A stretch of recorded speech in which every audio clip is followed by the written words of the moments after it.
আসসালামু আলাইকুম সম্মানিত দর্শক মণ্ডলী। জাতীয় সংসদের স্বরাষ্ট্রমন্ত্রীর একটি বক্তৃতার একটি অংশ নিয়ে বেশ সরগরম আলোচনা হচ্ছে। ইসলামী ব্যাংক ইসলাম নয়, মির্জা ফখরুল ইসলামও ইসলাম নয়, আবার জামাতি ইসলামীও ইসলাম নয়। দর্শক মণ্ডলী, যারা একটু বেশি বয়সের মানুষ, যাদের পড়াশুনো করার অভ্যেস আছে, তারা নিশ্চয়ই এরকম একটি তথ্যের কথা জানেন। মাওলানা আব্দুল হামিদ খান ভাসানী একবার বলেছিলেন, নীল নদের পানি যেমন নীল নয়, জামাতের ইসলামীর ইসলাম কিংবা মওদুদের ইসলাম ও তেমনি ইসলাম নয়। সেই কথারই একটা প্রতিধ্বনি শোনা গেল গত মঙ্গলবার জাতীয় সংসদে ৬৮ বিধিতে আনা বিরোধী দলের নেতার একটি নোটিশের পরিপ্রেক্ষিতে বক্তব্য রাখতে গিয়ে স্বরাষ্ট্রমন্ত্রী এরকম একটি কথা বলেছিলেন। আমি প্রসঙ্গক্রমে সে আলোচনা পরে আসছি। এখানে একটা কথা স্পষ্ট বলা দরকার, জামাত ইসলামী যখনই কোনো রাজনৈতিক বিতর্কের মধ্যে পড়ে অথবা তাদের অন্য কাউকে আক্রমণ করার প্রয়োজন হয় কিংবা অন্যের আক্রমণ থেকে আত্মরক্ষার প্রয়োজন হয়, তখনই জামাত ইসলামী ঢাল হিসাবে ইসলাম এই শব্দটিকে সামনে আনেন। কিন্তু এটা খুব স্পষ্ট, ইসলাম একটি ধর্ম, জামাত ইসলামী একটি রাজনৈতিক দল, যারা একসময় শরিয়া আইনের কথা বললেও এখন সেখান থেকে সরে যেয়ে প্রচলিত আইনে তারা রাষ্ট্র পরিচালনা করবেন এই নীতি পরিবর্তন করেছেন। এমনকি ইসলামী ব্যাংক সেটি হচ্ছে একটি আর্থিক প্রতিষ্ঠান। তাহলে ইসলাম ধর্ম, জামাত ইসলামী রাজনৈতিক দল, ইসলামী ব্যাংক এটি একটি আর্থিক প্রতিষ্ঠান। এই তিনটিকে জগাখিচুড়ি পাকিয়ে জামাত বর্তমানে একটা অবস্থান নিচ্ছেন, যেটির কারণে শুধু তারা নিজেরা ক্ষতিগ্রস্ত হবেন কিনা আমি জানি না, তবে তারা ব্যাংক হিসাবে দেশের সর্ববৃহৎ বেসরকারি ব্যাংক, এটির যে প্রচণ্ড রকম ক্ষতি এবং ঝুঁকির মুখে ফেলছেন সেটি বলা বাহুল্য। এখানে জামাত ইসলামীর আমির, বিরোধী দলের নেতা ডক্টর শফিক, তিনি পার্লামেন্টে ৬৮ বিধিতে একটি নোটিশ এনেছিলেন, যেখানে তিনি বলার চেষ্টা করেছেন যে ইসলামী ব্যাংকের শেয়ার প্রকৃত মালিকদের কাছে প্রত্যর্পণ এবং ব্যাংকের ব্যবস্থাপনায় অনভিপ্রেত হস্তক্ষেপ বন্ধে তিনি এই নোটিশ এনেছিলেন, যেখানে তিনি দাবি করেছেন যে জামাত ইসলামী ইসলামী ব্যাংকের মালিক নন। আবার তিনিই বলেছেন আপনারা ইসলামের উপরে হাত দেবেন না। এই প্রসঙ্গটি কেন আসলো আমি একটু ব্যাকগ্রাউন্ডে যাই। সম্প্রতি সম্ভবত ২৪ মে বাংলাদেশ ব্যাংক ইসলামী ব্যাংকে একজন চেয়ারম্যান নিয়োগ দিলেন, খুরশিদ আলম, যিনি বাংলাদেশ ব্যাংকের ডেপুটি গভর্নর। জামাত ইসলামীর রাজনৈতিক কর্মীরা সাধারণ গ্রাহক ফোরামের নামে তারা ব্যাংকের চেয়ারম্যানের এই নিয়োগকে অবৈধ বলে তারা রাজনৈতিকভাবে মাঠে নামলেন এবং তারা সর্বশক্তি নিয়োগ করলেন মতিঝিল ব্যাংক পাড়ায়, যেখানে মিডিয়া সাক্ষাৎকার নিতে গেলে এই সাধারণ গ্রাহক নামে যারা উপস্থিত তারা অনেকেই নিজেদের ব্যাংক অ্যাকাউন্ট নম্বর বলতে পারেন নাই, ব্যাংকে তাদের কত টাকা আমানত আছে তা বলতে পারেন নাই, কোন শাখায় তিনি গ্রাহক সেটি বলতে পারেন নাই। রাজনৈতিক স্লোগান দিয়েছেন, তারা রাজনৈতিকভাবে বক্তৃতা করেছেন, তাদের বডি ল্যাঙ্গুয়েজ, তাদের আচরণ, তাদের দাপুটেপনা সব কিছুই রাজনৈতিক কর্মী হিসেবে তাদেরকে সেখানে সুস্পষ্টভাবে প্রমাণ করেছে। সাধারণ গ্রাহকের নামে উপস্থিত হলেও তারা মূলত জামাত ইসলামীর পারপাস সার্ভ করার জন্য ওখানে গেছেন, এটি খুবই স্পষ্ট হয়েছে। আমি প্রসঙ্গক্রমে শুরুতেই একটি আলোচনা করতে চাই, যেটি হলো যে এই যে সাধারণ গ্রাহক ফোরাম, যখন ফ্যাসিস্টের আমলে এস আলম ইসলামী ব্যাংক দখল করলেন এবং ইসলামী ব্যাংক লুট করলেন সেই সময়ের প্রধানমন্ত্রী এবং তার বোনের পৃষ্ঠপোষকতায়, তখন এই সাধারণ গ্রাহক ফোরাম এদের অস্তিত্ব ছিল কি না এবং থাকলে তারা কেন পারফর্ম করেন নাই, অথবা তখন ছিল না এখন বাংলাদেশ ব্যাংক এর নিয়োগকৃত চেয়ারম্যানকে অবৈধ দাবি করে তার নিয়োগ বাতিল করতে হবে এমন প্রসঙ্গ নিয়ে তারা মাঠ গরম করবেন, পুলিশের মুখোমুখি হবেন, আইন শৃঙ্খলা পরিপন্থী কাজ করবেন, এটি তারা কেন করছেন? ফলে এখানে যে তাদের রাজনৈতিক উদ্দেশ্য স্পষ্ট, এটি বলা বাহুল্য। জামাত ইসলামী ফ্যাসিস্টের আমলে বিড়ালের মতো আচরণ করেছেন, এখন তারা অত্যন্ত হিংস্র বাঘ হওয়ার জন্য চেষ্টা করছেন, সেটি তো দৃশ্যমান। আমি একটা উদাহরণ দিয়ে বোঝাতে চাই, কোনো পেস বলার তার গতির নিশ্চয়ই সীমাবদ্ধতা আছে। তিনি যদি তার গতির থেকেও অনেক বেশি গতিতে বল করতে চান, তাহলে তিনি অধিকাংশ বল ওয়াইড করবেন, না হলে নো বল করবেন, না হলে ওভার স্ট্রেপিং হয়ে যাবে তার, এবং তার এই এলোমেলো বোলিংয়ের সুবিধা নেবেন তার প্রতিপক্ষ ব্যাটার। তিনি ব্যাট চওড়া করে একচ্ছত্রভাবে পেটাবেন ওই বোলারকে, ফলে ওই বোলার যেমন পর্যুদস্ত হবে, তার টিমও পরাজয়ের শঙ্কার মধ্যে প্রবেশ করবে এবং প্রতিপক্ষ টিম সহজেই বিজয়ী হবে।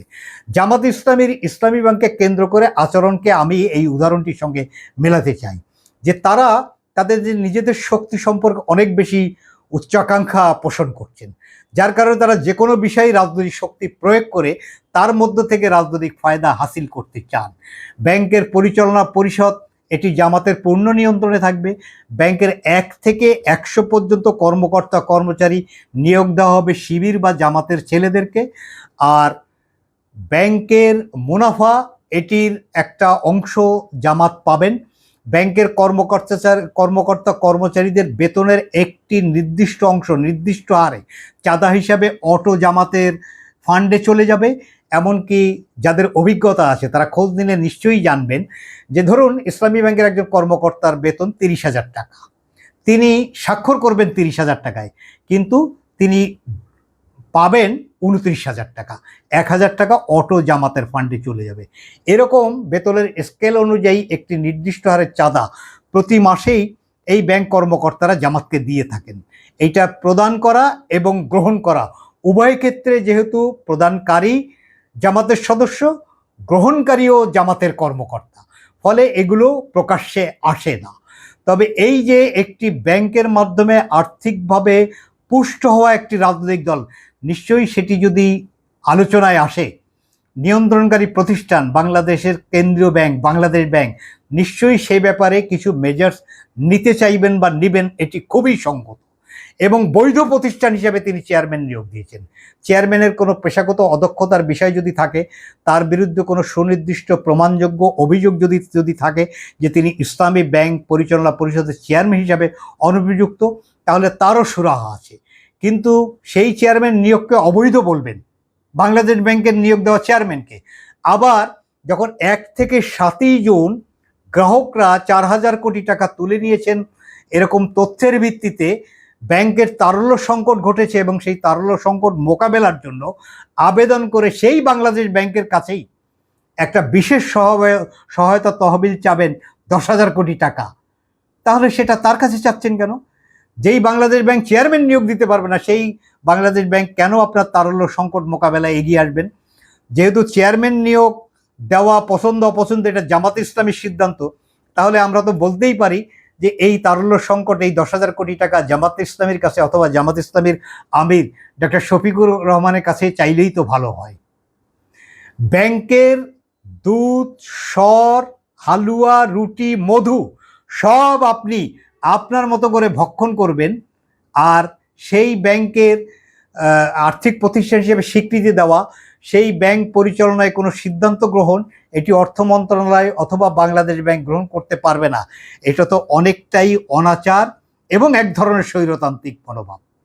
এই 68 বিধিতে নোটিশ দিয়ে ডক্টর শফিক যেটা বলেছেন, তার জবাবে স্বরাষ্ট্রমন্ত্রী অত্যন্ত যুক্তিসঙ্গতভাবে কতগুলো কথা বলেছেন, যেগুলো নতুন করে ইসলামী ব্যাংক এবং ইসলামী ব্যাংকের সঙ্গে জামাতের সম্পর্ক অথবা জামাতের নিয়ন্ত্রণ আধিপত্য প্রতিষ্ঠা করার যে অপচেষ্টা, সেটি অনেক ক্ষেত্রেই গুরুতর আলোচনায় এসেছে।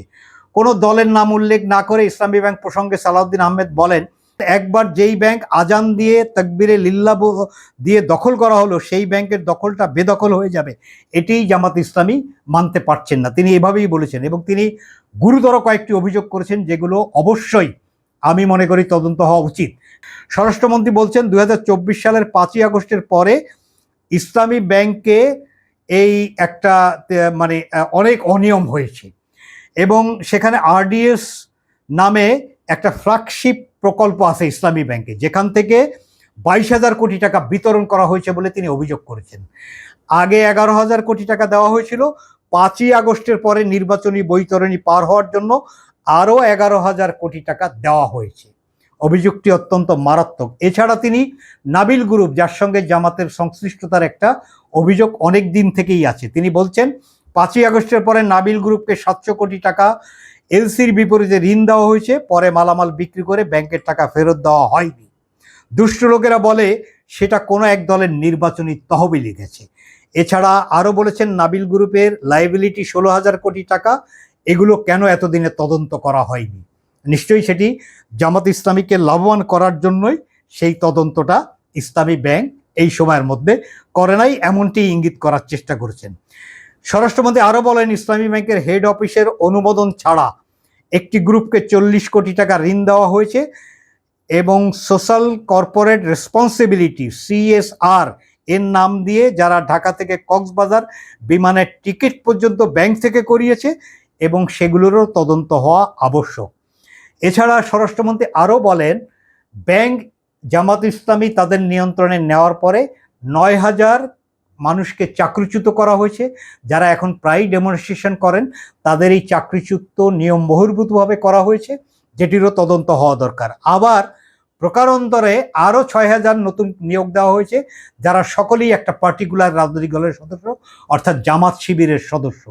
13,000 মানুষকে প্রমোশন দেওয়া হয়েছে, যেই প্রমোশন নিয়ম বহির্ভূতভাবে দেওয়া হয়েছে বলে তিনি অভিযোগ করেছেন এবং যে যে ক্যাটাগরিতে প্রমোশন পাওয়ার যোগ্য নয় তাকে সেই ক্যাটাগরিতে প্রমোশন দেওয়া হয়েছে। এমনকি 1 ধাপ 2 ধাপ 3 ধাপ প্রমোশন দেওয়া হয়েছে জামাত ইসলামীর রাজনৈতিক কর্মীকে। এই অনিয়মগুলো তদন্ত হওয়া দরকার। স্বরাষ্ট্রমন্ত্রীর এই বক্তৃতার প্রেক্ষিতে ডক্টর শফিক তিনি বলেছেন যে স্বরাষ্ট্রমন্ত্রী যদি এই বিষয়ে জামাত ইসলামীকে অভিযুক্ত করে থাকেন তাহলে তার নাম বলা উচিত, এবং তিনি যদি এই অভিযোগ একটি অক্ষরও প্রমাণ করতে পারেন তিনি স্বরাষ্ট্রমন্ত্রীকে একটা অ্যাবসলিউট চ্যালেঞ্জ দিয়ে বলেন তিনি তাকে একটা মেডেল দেবেন। পরবর্তীতে আমরা দেখেছি অর্থমন্ত্রী এই বিতর্কে অংশগ্রহণ করে বলেছেন যে যারা ব্যাংক থেকে এভাবে টাকা নেয় তারা কখনোই স্বীকার করে না। তিনি বিগত ফ্যাসিবাদী সরকারের সময় এক দুজন কুখ্যাত লুটেরার নাম উল্লেখ করেছেন, সলমান এফ রহমান আরও একজনের নাম উল্লেখ করেছেন, যে তারাও দাবি করতে পারেন তারা এই লুটের সঙ্গে সম্পৃক্ত নন। ব্যাংক খাত থেকে যারা এভাবে টাকা নেন তারা নিশ্চয়ই নিজেদের নামে নেন না, তিনি তেমনই ইঙ্গিত করেছেন। অর্থমন্ত্রী তার বক্তৃতায় একটি গুরুত্বপূর্ণ কথা বলেছেন যে নির্বাচনের সময় প্রতিপক্ষ রাজনৈতিক দলের প্রার্থীদের টাকার ফ্লো এটি তিনি অত্যন্ত আশ্চর্য হয়ে ব্যাখ্যা করেছেন। এখানে অর্থমন্ত্রী বলার প্রয়োজন নেই, আমরা যারা সাধারণ পর্যবেক্ষক তারা তো দেখেছি বাড়িঘরের কি চেহারা জামাতের প্রার্থীদের, তাদের পোশাক আশাক পরিচ্ছদের কি চেহারা আমরা দেখেছি, তাদের আয়কর রিটার্ন ফাইল দেখলে দেখা যাবে তাদের উপার্জন এবং সম্পদ কতটুকু। অথচ সেই সমস্ত প্রার্থীদের ফিনান্সিয়াল ফ্লো নির্বাচনী কাজে নির্বাচনের মাঠে এটি তো চোখ কপালে তোলার মতো। এই পরিমাণ টাকার উৎস কোথায়? তাহলে স্বরাষ্ট্রমন্ত্রী যে অভিযোগ করছেন সেই অভিযোগের সত্যতা আছে বলে কি ধরে নেওয়া হবে? এই যে ব্যাংক থেকে নানাভাবে লাভবান হওয়া এবং সেই লাভের টাকা নির্বাচনী কাজে ব্যবহার হওয়া, এই অভিযোগ অবশ্যই আমলে নেওয়া প্রয়োজন। আমরা এটাও দেখেছি শুধু ওই যে মাসিক বেতন থেকে টাকা না, ইস্যুভিত্তিক জামাতের ফান্ডে ইসলামী ব্যাংকের নিয়োগকৃত কর্মচারীরা তারা নিয়মিত চাঁদা দিয়ে থাকেন এবং সেই চাঁদায় পুষ্ট হয়ে রাজনৈতিকভাবে সমৃদ্ধ হচ্ছে জামাত ইসলামী। তো কোনো দেশের কোনো সরকার কি এটা মানবেন যে একটি রাজনৈতিক দল একটি আর্থিক প্রতিষ্ঠানের পূর্ণ কর্তৃত্ব নিজেদের আয়ত্ত রেখে সেখান থেকে তারা সম্পূর্ণভাবে একটা রাজনৈতিক দলকে পুষ্ট করবেন? সেটা অন্য রাজনৈতিক দল অথবা সরকার অথবা দেশের কেন্দ্রীয় ব্যাংক, তারা কেন মানবেন? এই প্রশ্নটি আমরা নিশ্চয়ই করতে পারি। এই যে তারল্য সংকটের সময় বাংলাদেশ ব্যাংকের দ্বারস্থ হবেন এটিই স্বাভাবিক। সুতরাং বাংলাদেশ ব্যাংক ওখানে চেয়ারম্যান নিয়োগ দিতে পারবে এটিও স্বাভাবিক। ঝুঁকি মোকাবেলায় একটা চেক অ্যান্ড ব্যালেন্স স্বরূপ বাংলাদেশ ব্যাংক 10ই জুন আরেকটি সিদ্ধান্ত নিলেন। তারা ইসলামী ব্যাংকে একজন পর্যবেক্ষক নিয়োগ দিলেন, মোহাম্মদ আশরাফুল আলম, যিনি ব্যাংকের পরিচালনা পর্ষদের সবাই থাকবেন, ব্যাংকের সমস্ত কাজ পর্যবেক্ষণ করা এবং সে সম্পর্কে বাংলাদেশ ব্যাংকে রিপোর্ট দেওয়ার এখতিয়ার সমৃদ্ধ একজন পর্যবেক্ষক নিয়োগ দিয়েছেন। কই এটি তো বেআইনি বলছেন না, এটি তো অবৈধ বলছেন না। ফলে আমার মনে হয় এখন পর্যন্ত যেটুকু হয়েছে সেটুকুই জামাত ইসলামীর ক্ষান্ত দেওয়া আবশ্যক। আমাদের কনসার্ন জামাত ইসলামীর আর্থিক স্বার্থ সংরক্ষণ করা না, আর্থিক স্বার্থ বিঘ্নিত করাও না। আমাদের কনসার্ন জামাতের সাথে প্রতিহিংসামূলক আচরণ করে ইসলামী ব্যাংকটাকে সরকার বা বাংলাদেশ ব্যাংক কোনোভাবে ক্ষতিগ্রস্ত করুক সেটাও আমরা নিশ্চয়ই আমাদের কনসার্ন না বা আমরা সমর্থন করি না। জামাতের কাছে অনুরোধ, এনাফ ইজ এনাফ, যেটুকু করেছেন সেখান থেকে সরে আসুন। সরকারের প্রতিও আমাদের একটা অনুরোধ থাকবে, সেটি আমি আলোচনার শেষে বলছি। এর মধ্যে এই যে জামাতের সাথে ইসলামী ব্যাংকের যে সম্পর্ক, এটা নিয়ে যে নানা লুকোচুরি, এটা মানে অনেকটাই এখন স্পষ্ট। একটা মিডিয়া বিডি টুডে তারা 8ই ডিসেম্বর 2025 একটা নিউজ করেছিল। আমি স্ক্রিনে নিউজের শিরোনামটা দিচ্ছি, আপনারা সম্ভব হলে নিউজটি পড়বেন, ইন্টারেস্টিং। সেখানে তারা শিরোনাম করেছে, ইসলামী ব্যাংক ও জামাত কাজে সহদর, মুখে অস্বীকার। এটি আসলে প্র্যাকটিক্যাল। ইসলামী ব্যাংকের পূর্ণ নিয়ন্ত্রণ জামাত রাখতে চায়, কিন্তু তারা মুখে সেটা অস্বীকার করে। যেমন নির্বাচনের পূর্বে জামাতের ঢাকা দক্ষিণের সেক্রেটারি ডক্টর শফিকুল ইসলাম মাসুদ এবং জামাতের একজন পরিচালক আব্দুল জলিল এবং ইসলামী ব্যাংকের কয়েকজন কর্মকর্তার যে একটা ভার্চুয়াল বৈঠক, যেখানে নির্বাচনে ইসলামী ব্যাংকের কর্মকর্তারা নির্বাচন পোলিং বুথে প্রিজাইডিং পোলিং অফিসার হিসেবে দায়িত্ব পালন করে কিভাবে জামাতকে লাভবান করা যায় তার একটি ষড়যন্ত্রমূলক সভা করছিলেন, যেটি ভার্চুয়াল হওয়ার পরে অন্যান্য দলের আপত্তির মুখে নির্বাচন কমিশন ইসলামী ব্যাংকের কর্মকর্তাদেরকে আর নির্বাচনী দায়িত্ব দেননি। তারা অপরাধ করে শাস্তি পেয়েছেন, অথচ অপরাধ না করে আরও অনেকগুলো ব্যাংকের কর্মকর্তারা নির্বাচনী দায়িত্ব তারা পাননি, তারা ভিকটিম হয়ে গেলেন। এটি আপনাদের নিশ্চয়ই স্মরণ আছে। এছাড়া গোলাম পরোয়ার, জামাতের সেক্রেটারি জেনারেল, তিনি একসময় এই যে তাদের এক ধরনের অসত্য তথ্য দিয়ে মানুষকে বিভ্রান্ত করার চেষ্টা, তিনি বলেছিলেন ইসলামী ব্যাংকের সঙ্গে জামাত ইসলামীর কোনো সম্পর্ক নেই।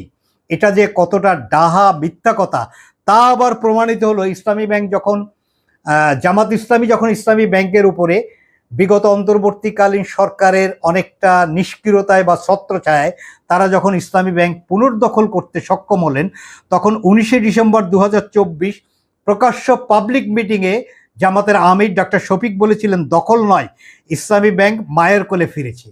তো মায়ের কোল বলতে কি বুঝাচ্ছেন তিনি? নিশ্চয়ই মায়ের কোল বলতে জামাত ইসলামীর কাছে ইসলামী ব্যাংক ফিরে এসেছে, অথবা ইসলামী ব্যাংকের উপরে জামাতের নিরঙ্কুশ আধিপত্য প্রতিষ্ঠিত হয়েছে, তিনি তাই বোঝাতে চেয়েছেন। আমরা সাধারণ গ্রাহক হিসাবে, সাধারণ পর্যবেক্ষক হিসাবে, বাংলাদেশের অর্থনীতির যারা সাধারণভাবে মঙ্গল চাই, তাদের বক্তব্য অত্যন্ত স্পষ্ট।